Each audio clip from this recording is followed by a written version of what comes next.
You're listening to PPM LP Philadelphia 106.5 in the 215. You're listening to What's Next radio show and Ray's Latino Talk podcast. This is the podcast home for the realest conversation and analysis on politics and today's hottest topics from a diverse perspective. This is your host, Ray Collazo, and returning back, my co-host, Yaya Rivera. What's going on? Hello, What's going on, girl? What's going on? You know, I refer to you as the Brock Lesnar of Ray's Talk Show. Because I come in heavy. Well, you come in heavy, but also you kind of show it when you feel like it. You're still a champ. It's unbelievable. I'll wrestle. I'll go to SummerSlam and WrestleMania, and then I'll take 6 months off from wrestling. Then I'll go to MMA, and I'll still kick some butt. But you're doing your thing, girl. Thank you so much. Good to see you. How are you, Yaya? I'm good. Thank you so much for having me. I really appreciate coming back today. It's been a pretty hectic couple of months, but I'm back at it, and I'm excited to be here. No, we're excited to have you. Thank you so much for joining us, and of course, for the podcast listeners, we really appreciate you. And the people on Facebook Live and IG Live, thank you so much for joining us. You saw a little bit what we're happening behind the scenes. It's a little crazy. What happens is we have a very a small window of time when in between shows. So we had an extra, as Yaya referred to it, a very extra setup today because we tried to set up the IG files in the past show, had a DJ. So it took us a minute to get settled in. But thank you so much for joining us. Later on in the show, we're going to take a deep dive into a bunch of news related to Puerto Rico. Sneaking a little opening day baseball chatter. Woo! Phillies whooped. Sent notice to the rest of the National League today. And most importantly, reveal our newest segment of the program, Decoding AOC. That's right. This is going to be a pretty dope segment, so I hope those of you that are tuning in can definitely, give us some feedback on social media and call in because, it's all about decoding AOC. It's about decoding being a Latina woman when we are flaring our hands and putting our paper on the table and, trying to show receipts. A lot of pointing. A lot of pointing. Sometimes one finger, sometimes two, sometimes a chancletazo. A lot of little shark point there. So we're going to decode. We're going to help y'all understand the extraness of our fearless Congresswoman. And, Yaya, I have a source fairly close that's part of AOC's extended network. Mm-hmm. And they've been informed of this segment, so you never know who's going to be listening. I know. So I got to make sure I'm on my A game for very interesting. And Queen again, AOC. Again, we want to shout out the ladies who just did their show. It's always great to see these ladies doing their thing. Yes. Thank you so much. And y'all enjoyed the great entertainment. For those listening to the radio show as we went through our transition. Yeah. Yaya, so how you feeling? I'm feeling pretty good. Spring is in the air, my friend. I know. I have my, my faux Frida, I call it, because she doesn't have a unibrow, but, you can still tell it's her. No doubt. Shirt, and it's a little warmer out. We're getting into the warmer weather, so I'm a new person. Yes. Ready to crush it, like I like to say. So here we are. No question about that. So lots to do, lots to talk about. And again, we appreciate everyone listening here on WPPM-LP. It's actually the sort of annual sort of celebration of the radio station, People Powered Media hashtag. So people there's all kind of a lot of producers hanging around and supporting what we're doing here. And of course, our podcast audience, our Facebook Live audience, some of our favorite people, and of course, our new friends who tend to watch on IG. So thank you so much. First, I wanted to make sure we touch base on some of the hot headlines and also kind of how we're feeling about things before we get into these other segments. It's been quite a week. Started over the weekend. Once it was announced that Special Counsel Robert Mueller report was submitted to Attorney General Bill Barr after a 22-month investigation, and despite hundreds of contacts with Russia, multiple felony counts and convictions related to lying about these contacts, and apparent coordination with Russians in plain sight, Barr submits a summary over the weekend, Yaya, claiming Mueller's report found no evidence of conspiracy? And something short of charging President Trump with obstruction of justice. So basically, Mueller said, I can't charge him legally, but you know what I'm saying. This unsatisfying bit of news has not been backed up by a release or report or seeing any factual evidence, so we're sort of in the dark here.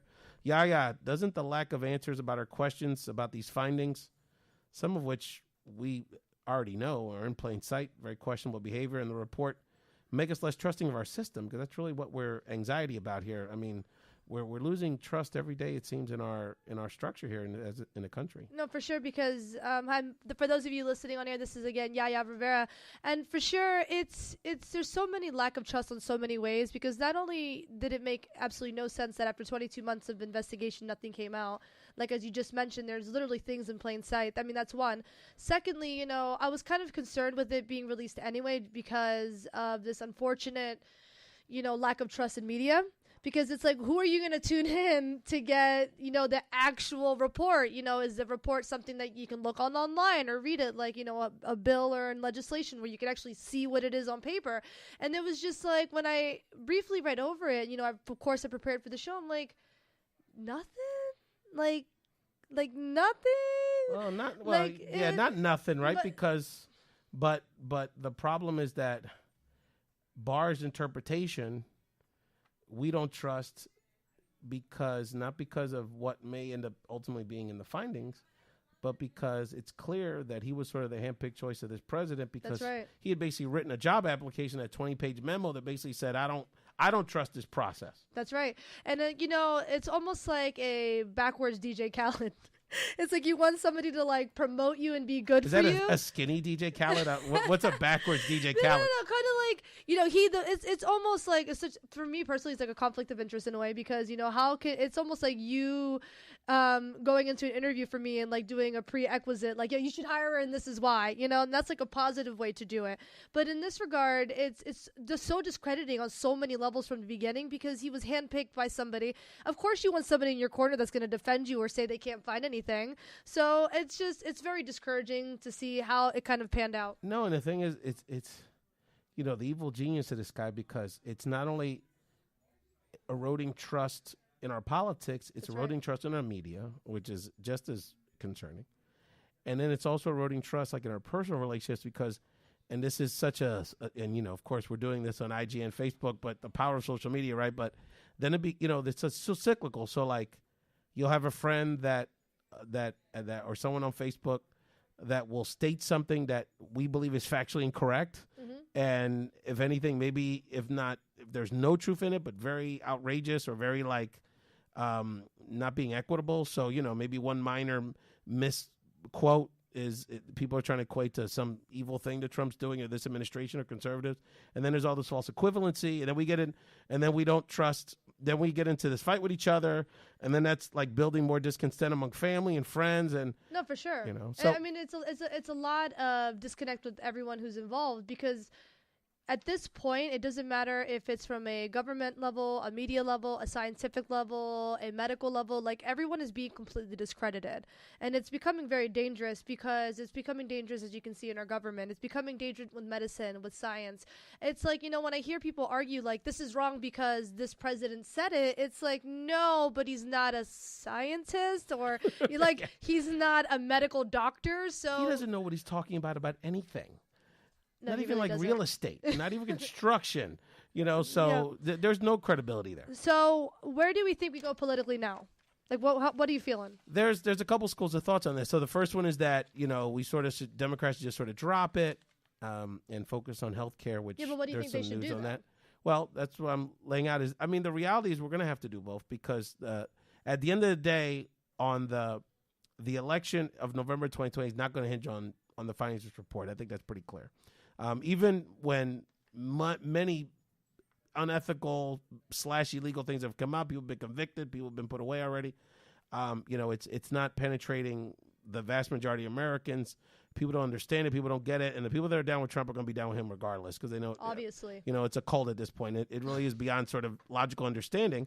And then, but I think we do have to pursue the truth and try to get to the facts, you know, for the integrity of our democracy. So we do have to do that. We have to keep pushing for transparency, pushing for information. And then, but at the same time, we do have to focus on the day-to-day issues. I mean, we're going to talk about this later in the show, but we're talking about, you know, just this week, there's a tax on healthcare. There's a tax on the environment. There's a tax on kids that are in the Special Olympics. There's a tax on autistic children happening with this administration. There's a tax, you know, the island of Puerto Rico, again, which we'll talk about. There's still children being incarcerated on the southern border. There's U.S. American Latino children being incarcerated because they're a U.S. citizen, they're a U.S. passport, but the little girl says she's 10 and the passport says she's 11. They put her away for 32 hours. So, we're getting attacked by every direction. And those are the issues. Those bread and butter issues are what's going to sort of make the difference in motivating us to get every single vote out and ultimately pull this out. So we have to do both, but it is a tricky dance. But we have to live in our truth. That's right. Because we cannot let the truth be corrupted, because then we don't have a democracy. We don't have a society. And I completely agree. And, you did mention the ACA, and I do want to quickly say, for those of you listening and looking, as a person who I'm very transparent about this. If you follow me on my website, which is myname.com, you'll see that, I have multiple autoimmune disorders, and I really do depend on the ACA and having the opportunity where insurance companies can cover my conditions, even though they're pre-existing. It's going to be very dangerous for people like myself, which there's a million of us in the United States who have pre-existing conditions who could be losing health insurance. So for those of you listening and watching, don't catch a case of anything.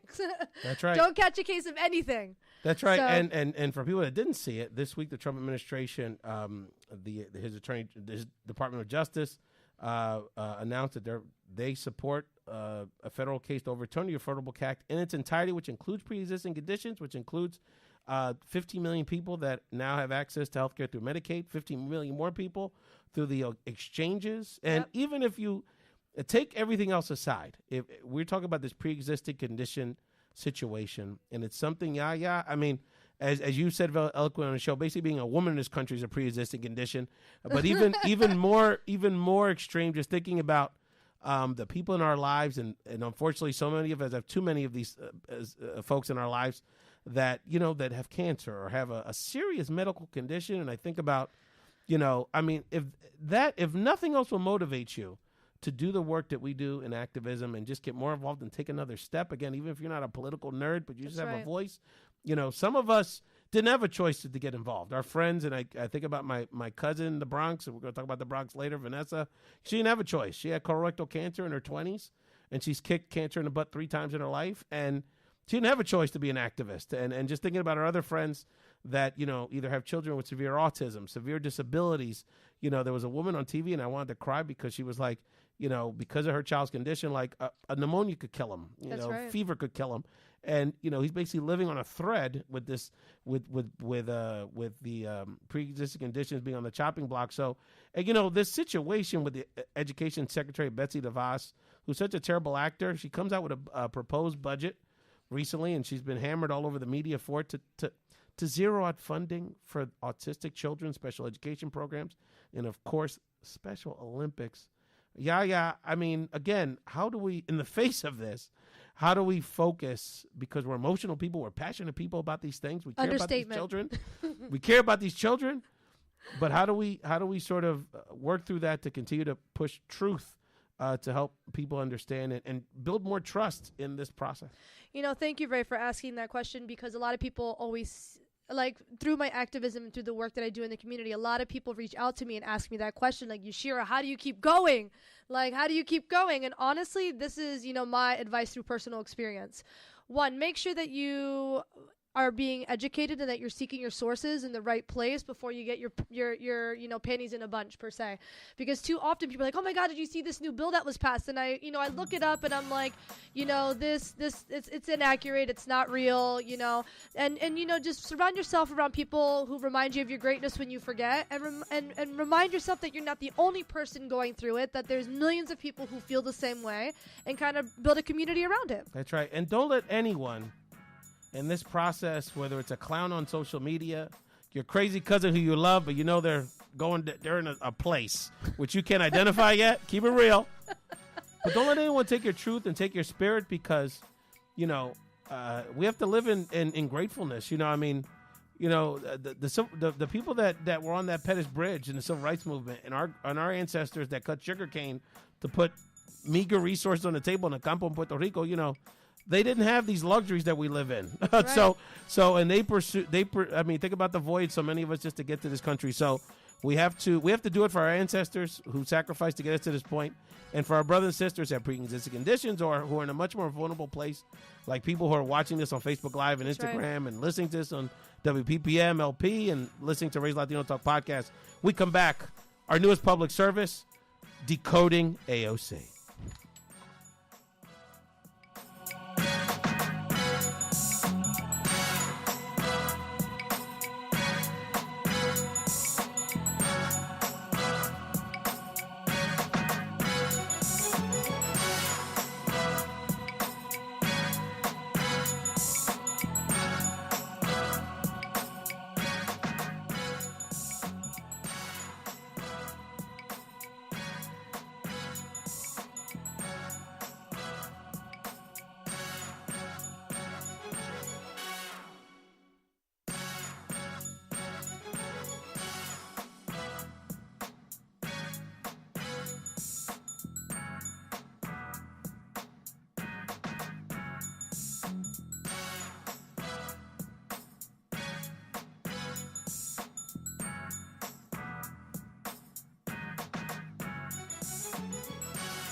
You are listening to What's Next radio show on WPPM LP 106.5 FM in Philadelphia and Ray's Latino Talk podcast. Listen to 106.5 FM in Philly at phillycam.org/listen and on the TuneIn app. And you can download Ray's Latino Talk podcast on iTunes, Stitcher, Google Play. I mean, honestly, it's 2019. Anywhere where you can listen to a podcast. And you can, of course, follow Ray at Ray's Podcast on Twitter and at Ray's Latino Talk on Instagram. And you can follow me at I am Yaya Rivera on all social media platforms. Thank you for tuning in.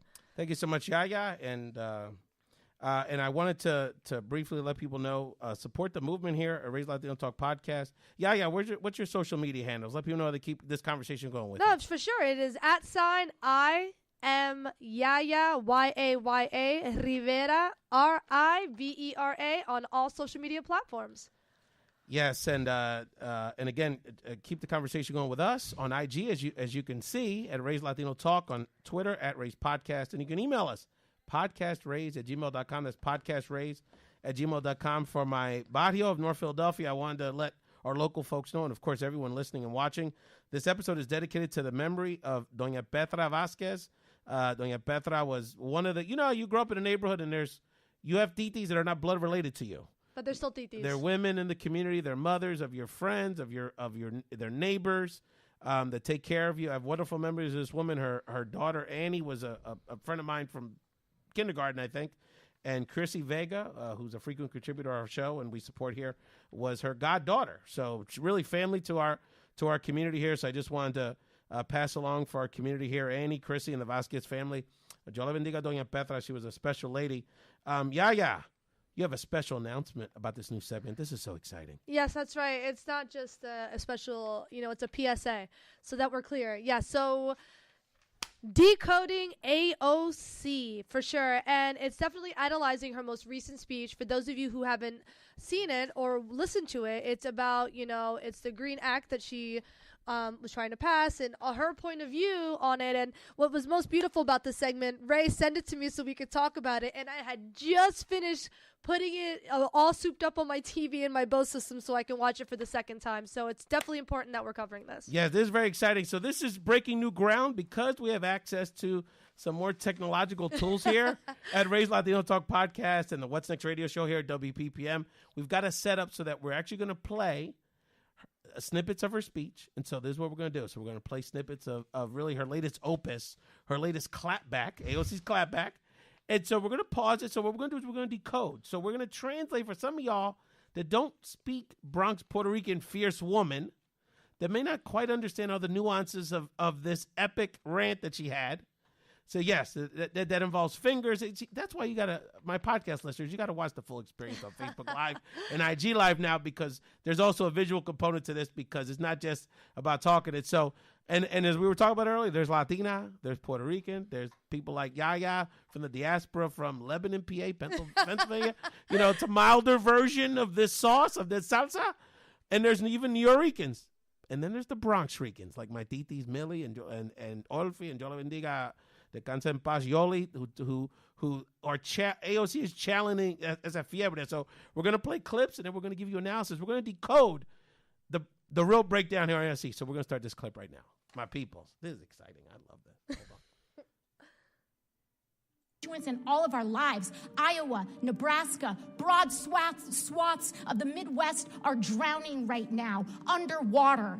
Farms, towns that will never be recovered and never come back. And we're here, and people are more concerned about helping oil companies than helping their own families? I don't think so. I don't think so. Yaya. Oh, no, she didn't. I tell you. Let me tell you something. A little translation for you. When a Puerto Rican woman says, I don't think so, she ain't having it. It means hell to the no. Let me tell you something. Puerto Rican woman says, I don't think so. No. Then she went to, I don't think so. Then she went Bronx flair. I don't think so. That means hell no, and you better start running. Yeah. Any other thoughts on that's a critical quote in this opus? that should be like the mic drop. That should be like end of conversation. It's like the period, but like the period. No, like I don't think so. No, and then it's Done. not like I don't think so. It's like she's pointing at these people like I don't think so. This is about our lives. This is about American lives. And it should not be partisan. And when we talk about the concern of the environment as an elitist concern, 1 year ago, I was waitressing in a taco shop in downtown Manhattan. This is critical. This is critical. That's right. I'm going to break it down for y'all. This is critical. She could have just said she worked at a restaurant. But there's specific reasons this Bronx Puerto Rican woman broke down the details. Taco shop in Manhattan. First of all, taco shop means, Yaya. Think about it. Oh, I worked in one in Manhattan. When you're working at a taco shop, that means that she's chopping onions. She's chopping peppers. That means the cilantro's getting under her fingernails. This is like real serious business. That's right. And Yaya, you know this is one of our Bronx homegirls. She right. wanted us to know she was coming from Manhattan. What does that mean? That means that commute on them subways nowadays. Oh my God. And then, okay, let me tell you something. So I actually went through this personally. Okay. So I used to live in Jersey City way back, and I used to work at a Mexican restaurant in Manhattan. Ooh. Okay. So let me explain something to you. When you have to get anywhere in Manhattan, okay, when you work at a restaurant, if you're 3 minutes late, you're 20 minutes behind schedule. So let's talk about that. Mm-hmm. That's number one. Number two, if there's not a game in the Bronx that day for the Yankees specifically, the trains barely run express. Okay. And the trains in New York, as we know, are never on time, and they're always shut down. So the one train you take all the time may not be available. So no, that's a huge deal. And the client and the clientele. She wanted you to know that. No, and the clientele alone, let's forget about it. And the best part about that clip though was when she's like, "I just got health insurance." That's the struggle when you're in the food and beverage industry, because I did it for 16 years. Woo. You don't get health insurance. So not only are you going through that struggle to get to and from work, you're killing yourself for with a couple the onions extra in your dollars. nails And the cilantro. you're stinking of all this That's Mexican right. food. It's delicious, but on your clothes it stinks. And and then you have to take the crosstown train Then to the the other 4 train. to the cut to the 2. That's right. And then you got to go to your cousin's house before you got to go home because she has she has the Bustelo for you. And then you got to walk 7 and you're stinking and it's hot and you got your coat on and guys are trying to holler at you and you feel and if you get off of work late, forget about it. AOC is channeling a lot of venom on this one. That was a critical. See, this is why y'all listen to Ray's Talk Show. We decoding for y'all. Let's listen to our girl some more. I just got health insurance for the first time a month ago. This is not an elitist issue. This is a quality of life issue. You want to tell people that their concern and their desire for clean air and clean water is elitist? Tell that to the kids in the South Bronx, which are suffering from the highest rates of childhood asthma in the country. Tell that to the families in Flint, whose kids have their blood is ascending in lead levels. Their brains are damaged for the rest of their lives. Call them elitist. We could decode, and if you have any thoughts on her decoding, but on the political side, it's 2019 and we're still dealing with Flint. Right? But Let's talk about that. do $1.3 trillion for tax cuts for the rich. Any thoughts on the hand? So let's talk, Yaya, about we haven't discussed much the body language. Can you break down for people what's your analysis of the hand movement going on here? It's epic. The more irritated you get, the more your hands flare. And it's something that I've been working on professionally as well when I'm public speaking. Because when I get passionate, I want people to know what is going on. They know who Especially they're talking when you get angry, and at one point she's just like, it's like, okay, like how many times do I have to tell you guys that I don't think so? People in Flint can have clean water. You're talking about it's an elitist issue when I have to take all these trains to get. No, it's a hot mess. So that's about the hand movement. Let me tell you something. The Bronx birthed hip hop. That's right. Freestyle, salsa. The New York Yankees. Okay, but that has nothing to do with it. No, that does have something to do with it. You're trying to kiss up to our Bronx listeners. That's fine. That's fine. We'll see them in October. My point is that there's so much creativity that's just bursting out of this borough. So there's people, the AOCs of the world, so frustrated people don't understand that she's got to really break it down. This is just outstanding anthropological work we're doing here on Ray's Talk Show. Yeah, let's continue to break down our girl. She's killing it on this, by the way. We're doing this out of love. I don't want people to, you're clowning our girl. Nah. That's our girl. Nah. But we're trying to decode for y'all because y'all don't understand the extraness that is involved in this. We're trying to it's more like passion. This is like a PhD in Puerto Ricanness. You guys got to understand. We're breaking it down for y'all. You're telling them that those kids are trying to get on a plane to Davos? People are dying. They are dying. And they're dying, Yaya. They are dying. She's trying to break it down for y'all. This is not a laughing matter. It's not. It's not. When you get a Puerto Rican woman in this situation, boy, you better listen. That's all I got to say. All right, let's keep going because people are dying. They ain't just suffering. But they're they not are just dying. being affected negatively. No puns aside, honestly, and that's what's crazy. It's like some of the politicians being funded by these huge oil companies, or they want to build a wall because of this unrealistic crisis that's going to cost billions of dollars. But there's people without clean water. Our air is a hot mess. That's right. And why does she have to get to this point? And that's what is beautiful about being a Boricua woman myself. It's like I played nice with you, my guy, for quite some time. And then now you want to make it a big deal when I have to point at you and raise my voice? You're welcome. No. And the thing is, you're absolutely right, because it's about, there's no time. And she's right. There ain't no time. She got to be direct. That's right. There ain't no time to play games and be politically correct. I could just imagine, by the way, can you imagine? I mean, I've been told things that I had to check myself on by Puerto Rican women my entire life. So I'm a little immune to, I'm a little used to it. Imagine these mediocre white guys in the Congress, these clowns in the House that as she's saying, are like talking nonsense, and they're totally in the pocket of the oil industry, no leadership around anything. And could you imagine how they're feeling, how she's breaking it down street level and intellectual, because her argument is totally correct. I mean, could you imagine how they're feeling at this point? Again, for those of you listening, this is Yaya Rivera. I just have to tell you, I'm shocked that they didn't call security. Like she raised her voice a little too high, and it hurt their ego, because security was scared. They don't want to mess with her. People are dying, Yaya. That's right. That's a hot mess. Response across the other side of the aisle is to introduce an amendment 5 minutes before a hearing and a markup. This is serious. This should not be a partisan issue. This is about our constituents and all of our lives. Iowa, Nebraska, broad swaths of the Midwest are drowning right now, underwater. Farms, towns that will never be recovered and never come back. And we're here, and people are more concerned about helping oil companies than helping their own families? I don't think so. I don't think so. Hell no. This is about our lives. This is about... Okay. I don't think so. I don't think so. This is about our lives. This is actually a critical body language one that I wanted to point out. Because for people that saw the video, obviously most of y'all have seen this, but for people that just listened to it, she said, I don't think so. As she did that, she pointed at the table and marched her finger to every syllable. I don't think so. So it ended up pointing. And then there was parts of her soliloquy where she did the one finger point. Yeah, I want you to give me your analysis of this. And then she went to the 2 finger. And then when she thrusted her arm again, she went to the full forefinger. I'll poke both your eyes out and your nostrils. So give me, how does the temperature, what does that indicate when multiple fingers get involved in the breakdown? So 1 finger means that she understands that she's about to lose control.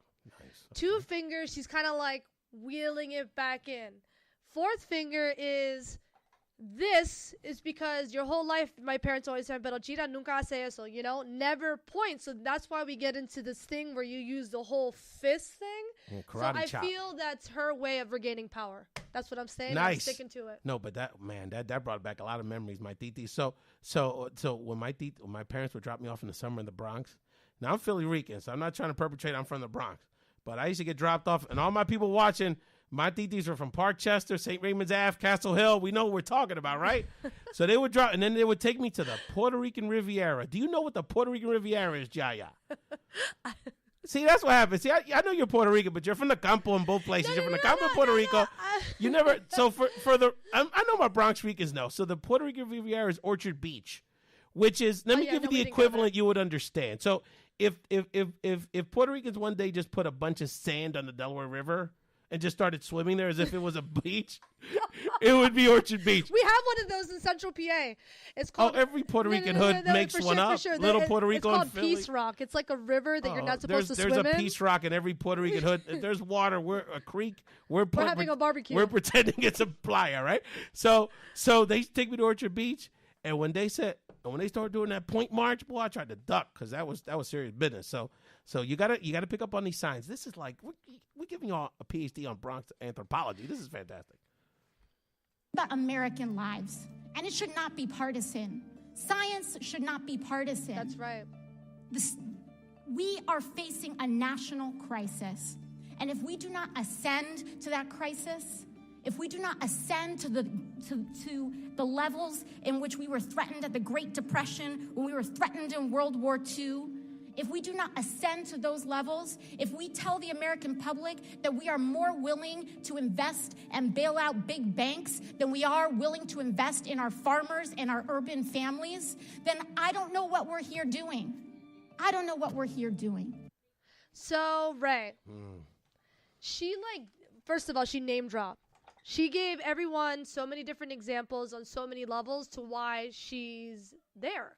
So, how do you feel about what are we doing here? Because to me, that was like the most powerful part of what she said. She's like, then what are we doing here? If we're willing to, bail out banks and we're willing to accept money from organizations that are not clean or environmental friendly, then what are we doing here, Ray? What are we doing Well, here? I'll get to the politics in a second, but just to decode, because I had to look this up in my Bronx Puerto Rican Fierce Woman dictionary.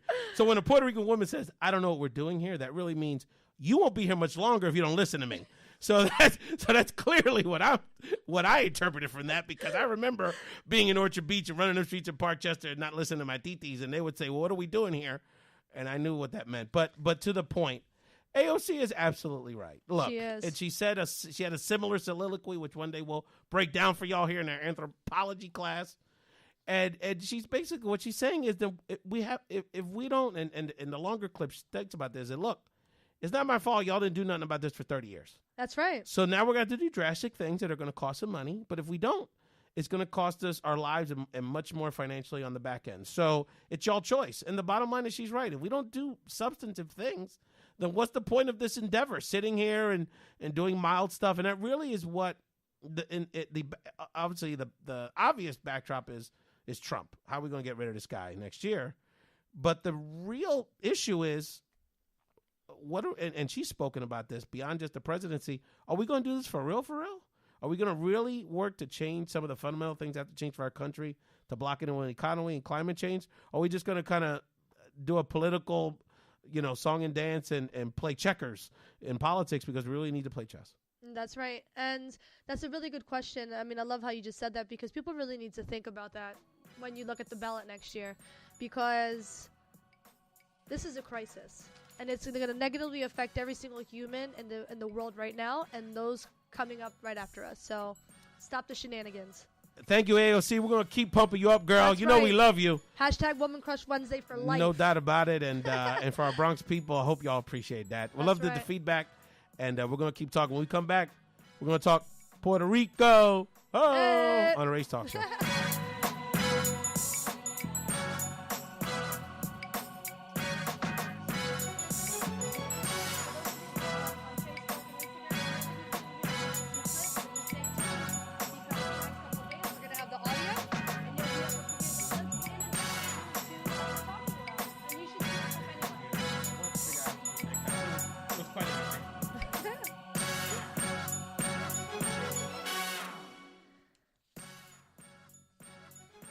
You're listening to WPPM LP 106.5 FM in Philadelphia, and you're listening to the What's Next radio show and Ray's Latino Talk podcast. So we're super excited to share that the Love Shouldn't Hurt campaign to support domestic violence survivors are debuting their Break the Silence short film on Sunday, April 28th. Again, they are releasing Break the Silence on Sunday, April 28th at 3 p.m. at Asperia Education Campus, located at 6301 North 2nd Street in Philadelphia. Support Love Shouldn't Hurt and listen to the story of these amazing women featured in this powerful video testimonial. Thank you, Yaya. Thank you so much for joining. And I said the Brock Lesnar Race Talk Show. We'll take you whatever we can get, 2-3 times a year, whatever it is. And Yaya brings a lot to the show. Thank you so much for joining us here on Race Talk Show. Ray. Wow, that was I'm emotionally drained from the Decoding AOC. I know. That was quite emotional. Imagine how she felt after that. How could you imagine? So I hope AOC, I hope that you took a little break and, got a good coffee, maybe arroz con gandules and a little bit of tostones and some coffee and just. No question about it. And again, we want to continue to support Love Shouldn't Hurt campaign, Break the Silence event. That's right. Sunday, April 28th. Yeah, I wanted to update folks on the Puerto Rico stuff. A lot going on, and we want to get through it quickly. But first, Congress is dragging its feet. We still have aid, particularly SNAP benefits and other relief aid that's being held up. We have folks whose literally their food stamps are being cut in half, if not more, on the island. So they're eating less. They're suffering. United States citizens. United States citizens. United States are literally going hungry because of this. Who were already neglected, and thousands past. Those who survived are yet again being neglected. Proceed. That's right. And by the way, people that are suffering from the lack of addressing climate change refugees. So our friends who have either relocated to the Lebanon PAs or Orlando, Florida's. No, honestly, I mean that is part of the dynamic here. And the interesting thing. So there's this ongoing sort of song and dance with the president. He's been quoted, and there were some tense meetings this week with Governor Rosselló in the White House that he's basically not.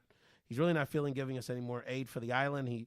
And so that's an ongoing sort of institutional racism barrier we have to overcome. That's right. Rosselló stepped to him. I don't know if you saw that today. He said, if the bully gets in my face, I'll punch him in the mouth. So Ricky's trying to build up, even though he's been kissing this guy's butt for a couple of years. So that's going to be interesting. And now in the middle of all this, people are turning to another part of this discussion.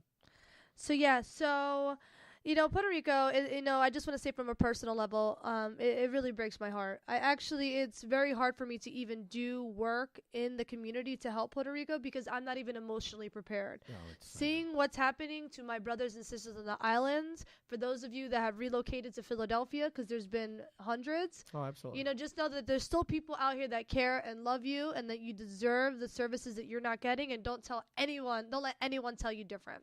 So I just wanted to say that. But, absolutely. And here I have, some Puerto Ricans are turning to the status debate to address the underlying issue of colonialism on the islands. For those of you that don't know, Puerto Rico is not a state. It is a United States colony. And, they don't even have the right to vote in certain voting situations, second-class citizens, 100%.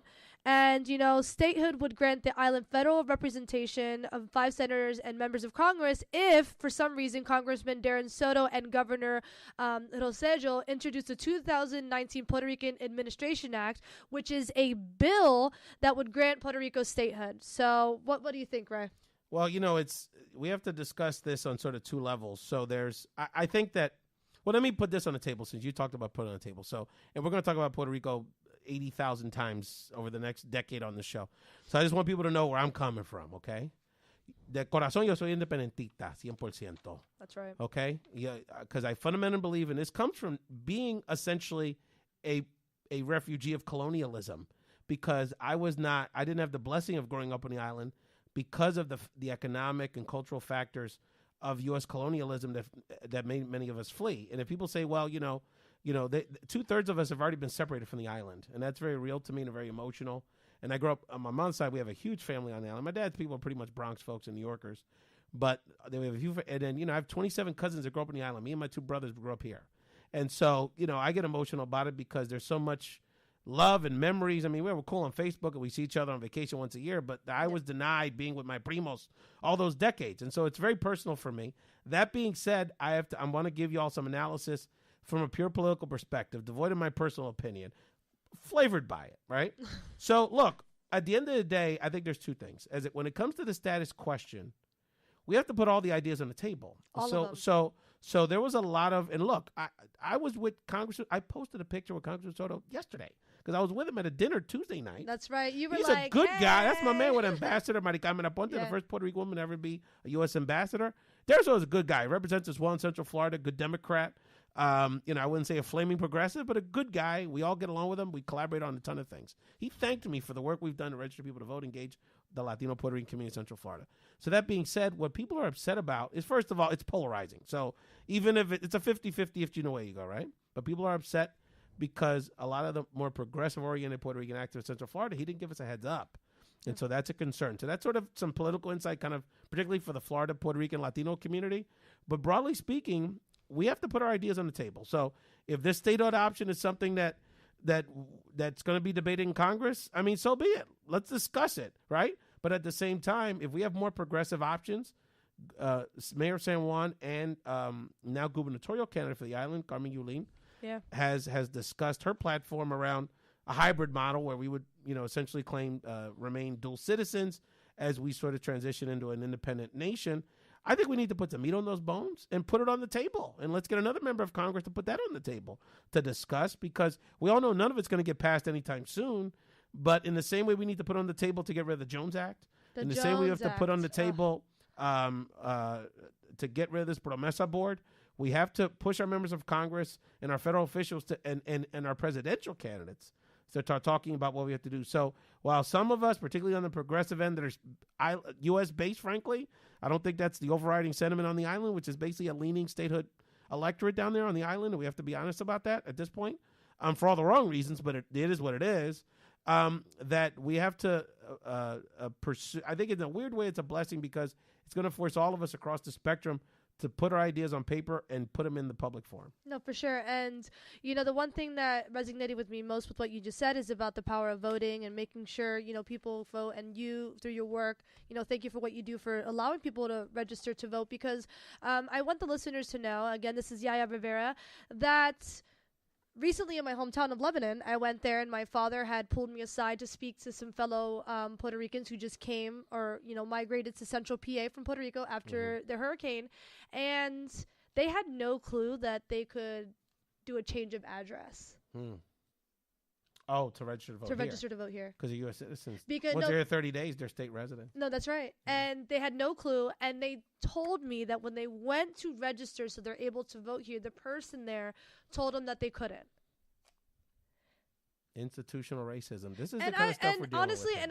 And it ended up, I was speaking to one couple, and then they called their friends, and they came, and then they called their friends. I was literally sitting in the middle of like 10 people who came here from Puerto Rico that had no clue what their rights were.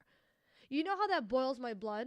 How they went to that location. I actually called there, and I told them, I was like, next time that ever happens to you, write their first and last name down and call me. Phone a friend, because to me that is unbelievable that, after having to flee your hometown, you have to go through this. This is crazy. So no, it is. And then for people that are speculating, the state of thing's not going to happen. The thing you want to watch in terms of how it at least moves in the House is Congressman Raul Grijalva, who's a very progressive, one of the most progressive members of the House of Representatives, a Mexican-American from Southern Arizona, a real good guy. He's the head of he's the committee chair of the National Resource Committee, so he's the one that would allow a public hearing and a committee vote on this bill. So he's really the key member that we have to look out for. The bottom line is that, it's something that is now on the table. So It's going to be discussed. And if you have an opinion about it, you need to organize about it. And for people that are upset that Congressman Soto sort of put this on the table, somewhat feeling out of the blue, then you need to let him know about that. And he needs to be held accountable by his voters in Central Florida. We come back. We're going to talk a little baseball. Opening day. Philadelphia doing his thing.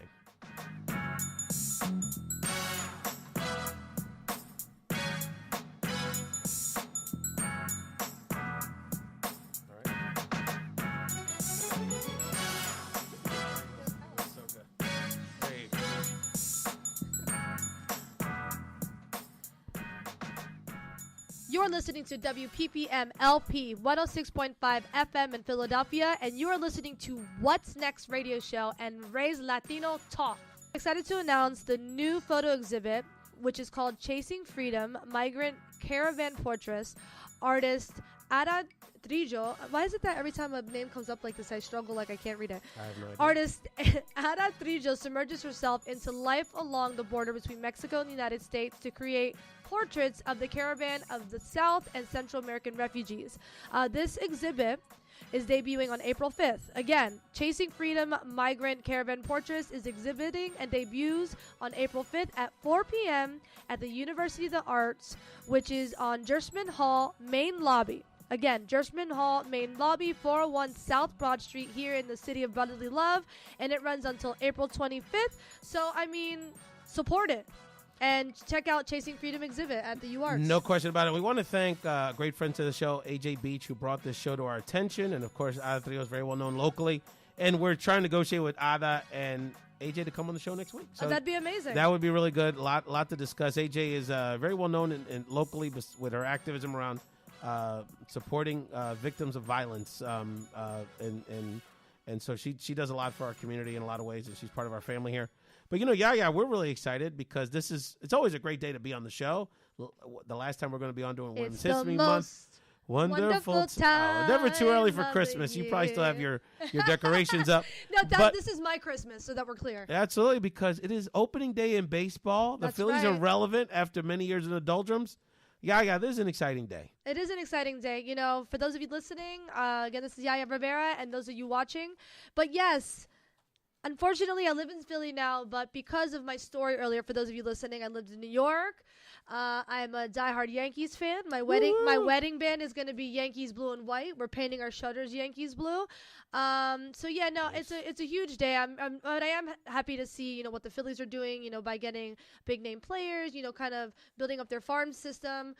By the way, I love going to see Phillies games here in Philly. It's a beautiful, great facility. Beautiful. Park. They have a veggie steak now. They do, and you know what else they have that I always love? Chicky and Pete's. Oh, well, of course. Chicky and Pete's is a staple. Like, every time I go, there's like the crab fries and Yard's brawler, and I'm like in heaven. I must say, as a diehard Latino Phillies fan, it's been an interesting offseason because on some level, you're talking about, Bryce Harper definitely has been a proverbial overrated white superstar.